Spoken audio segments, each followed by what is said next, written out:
These 3 women left behind families in China when they came here on the internship program hoping to find a better life. It's your daughter. Oh, she's very pretty. Instead, they quickly found themselves in a nightmare. They were placed in a nearby garment factory stitching school uniforms for next to nothing, and forced to pay a large portion of their salary back to their boss for rent. And then a few weeks ago, it got even worse. Their boss stopped paying them. How much money does the owner of the textile factory owe you? 老板有150万没有给我。Did you have to pay money in order to get this job in Japan? Did you have to pay a recruiter? 我们跟朋友还有亲戚借了4万5千块钱，交给那个送我们劳务输出的那个公司，然后我们就来到日本了。因为没挣到什么钱，所以不想回家。Do you think you've learned any skills here that you can use at home in China? 学到什么？没学什么。后悔死，只学到上当了。Hello. Hello. 你好。Nice to meet you. 快下农家之前，我们的老师就给我说过，他说我们家老爷子，好色，会对女生动手动脚，还有语言上说那些性骚扰的话。他说，这个是很正常的事情。It wasn't long before Xu says the owner began taking advantage of her. 摸我们女性的胸，还有是屁股，接着就是说做出想亲你的那个动作。他把他那个生殖器故意放在外面，在我们女生面前。Xu says she told her recruiter about the abuse, but he discouraged her from speaking up. What's your biggest worry now? What are you afraid of the most? 挺害怕的，没有工作，还有对组合这样对我，整天做噩梦。因为那个当时理事长让那个周老师跟我谈话的时候，他还说，他说我的态度不好，如果我一直是这个态度的话，要是我的所作所为给组合带来不利，他还会有股杀手杀了我。Oh my god. 来到日本之后，感觉跟自己想象一样，都是蛮好的，这个环境也蛮好的。对。In China, Huang studied Japanese. He came here hoping to get fluent, and he got work in a box factory.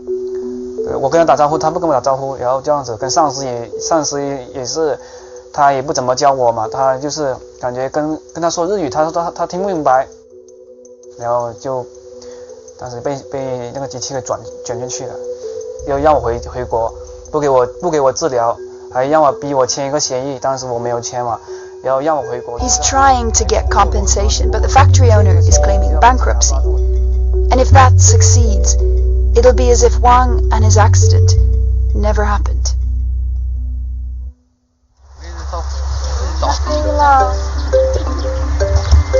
种了些西红柿和黄瓜，给他们打架。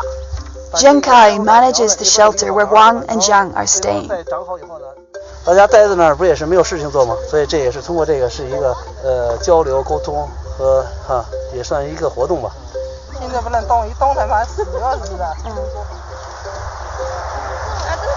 这不是一个他们上来可能是在人前跟大家开玩笑干嘛，我可能这会儿我可以跟你有说有笑的，但是我可能一转身我就会立马就会哭了起来，完全就是不是以前的我，这些都是心理医生开的药。Xu was intensely bullied at work. She felt she was singled out for being foreign. 我们那个流水线上就我一个女性，他们平常就有时候没事爱开我玩笑嘛，就是说男女性之间开的一种玩笑嘛，我就说他们班长，我就说八嘎，开玩笑说了一句八嘎。当时我们系长在那里就勃然大怒，真的当时就勃然大怒。他说你是研究生，你是中国人，你在日本工作，我们说你什么骂你什么，你就只能听着，你就不可以还嘴。然后觉得后来吃饭的时候坐在那休息嘛，我就看着这天空，我说太累了，我说真的在这边太累了，我说不想活了，然后就后来就想不开嘛，然后就从楼梯上面就跳了下来。She spent 3 months in hospital and has damaged her back.